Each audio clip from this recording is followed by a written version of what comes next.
De Moura, boa noite a todos os telespectadores do Com Brasil Nordeste. Voltando aqui, a nossa entrevista que ontem passou e a gente deixou aí no ar essa homenagem da Academia de Letras e Artes do Salvador para a Irmã Dulce. Vamos falar então da homenagem à Irmã Dulce da Academia de Letras e Artes na última revista belíssima, tá? Que aqui a gente fez o Boletim Salvador Bahia, passou aí no Brasil Nordeste também essa homenagem, esse evento, na verdade, que foi um evento bem fechado, intimista, devido à pandemia, mas foi um evento muito honroso, o qual fez o lançamento 25ª revista, não foi isso? Não, essa revista de Irmã Dulce foi a 6ª.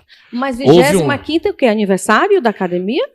Foi o 20º aniversário da Academia. Gente, que maravilha! Nós temos 20 anos já sobrevivendo. Há 20 anos. Temos as parcerias com o Gabinete Português de Leitura, parceria com o Instituto Geográfico e Histórico da Bahia, com a Fundação Fernandes da Cunha e com a própria Academia de Letras da Bahia. Então vamos falar da revista de Irmã Dulce, essa homenagem. Muito bem. Então, nós vamos emendar uma coisa com a outra, porque esta comissão de notáveis, ao propor a criação da Academia, isso foi uma resolução unânime,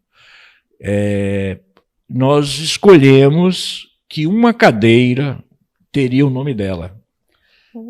Ela então se tornou patronesse, antes de ser santa, ela se tornou patronesse de uma cadeira da Alas, que isso foi um vislumbre do senhor,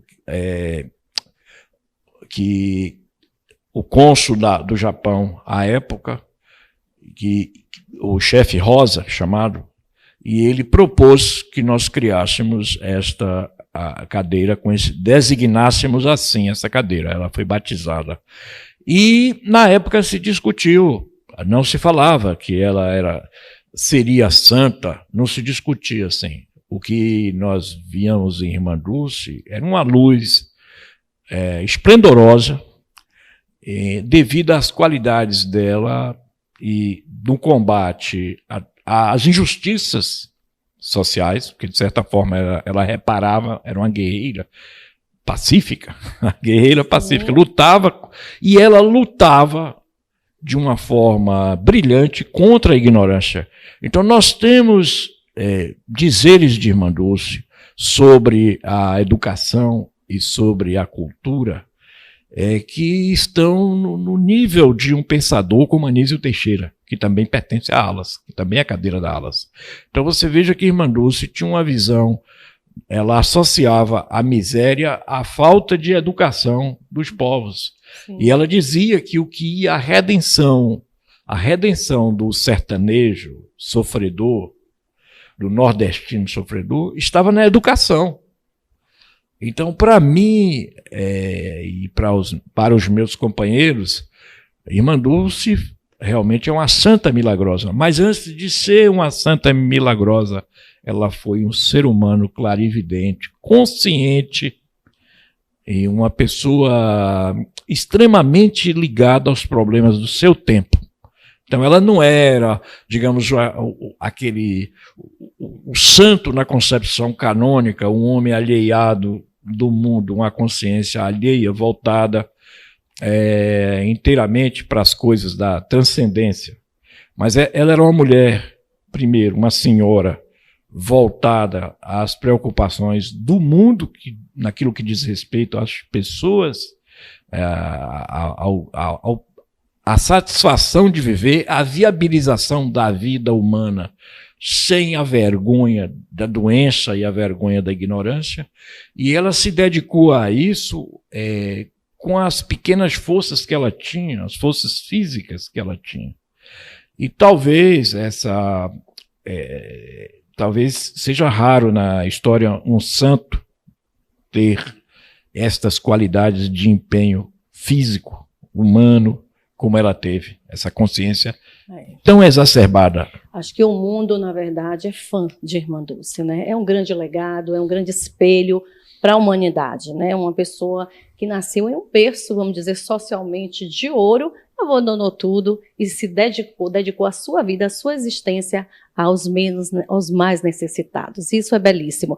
Mas eu queria saber, procurador do Estado, poeta, sensível, calmo, choca, né, a sua profissão, procurador do Estado, muitas leis, né, aí entra a parte do advogado, mas aí vem aquele poeta, aquela pessoa calma, aquela pessoa de grandes conhecimentos. Onde está um e onde está outro, ou os dois estão no mesmo lugar? Eu li um livro que me transformou. E eu digo isso até para que a Bahia saiba, e o Brasil saiba, que nós temos escritores aqui maravilhosos, escritores que são reconhecidos em todo o mundo, como o João Ubaldo, que escrevia em português tão bem quanto escrevia em inglês.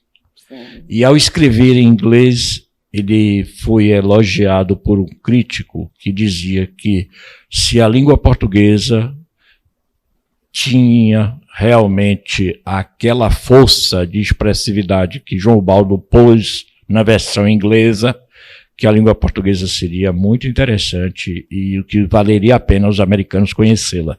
Então, essa força do escritor baiano, que abre caminhos pelo mundo todo, ela também está aqui em Joaci Góes, que é meu confrade, meu amigo e estimulador. E Joaci escreveu um livro chamado A Inveja Nossa de Cada Dia. É um tratado sobre a inveja, como é conhecido. E ele, nesse livro, que foi prefaciado pelo senhor Ângelo Gaiaça, aquele psicólogo, e ele diz que o ser humano tem vários eus. O ser humano é múltiplo. Como nós temos o exemplo de Fernando Pessoa e seus heterônimos, não é? Uma hora ele era Álvaro Reis, Álvaro Campos, outra hora ele era o Ricardo Reis, que inclusive é personagem do romance de José Saramago, O Ano da Morte de Ricardo Reis, que é baseado nisso. Então o ser humano é múltiplo.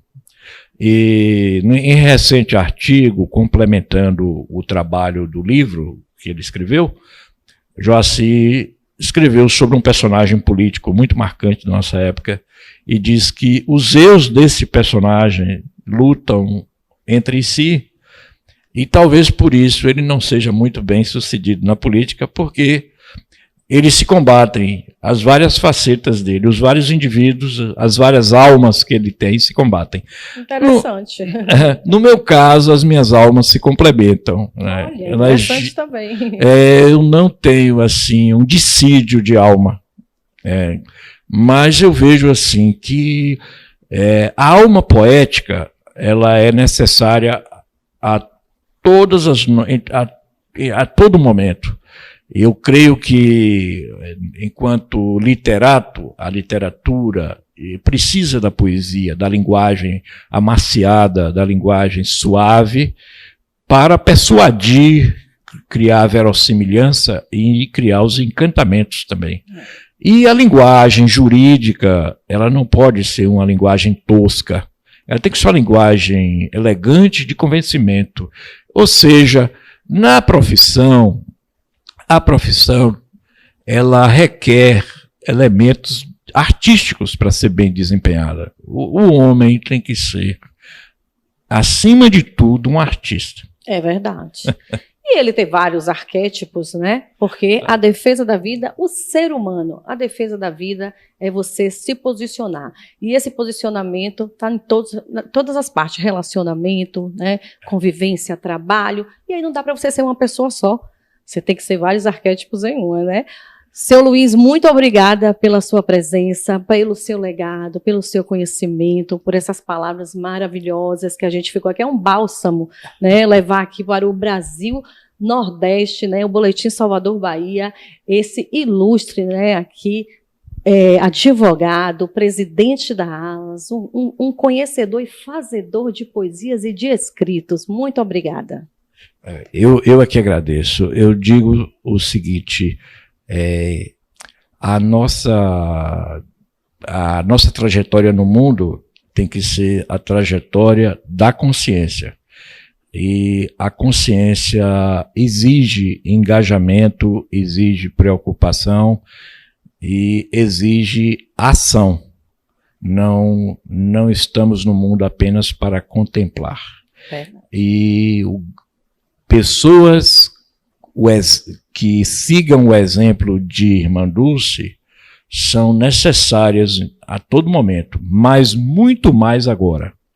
E esperando que seja bem compreendido, eu agradeço a oportunidade, minha querida. Com certeza. E vamos aí, estou sempre aqui à disposição, Boletim Salvador Bahia, para os eventos da ALAS.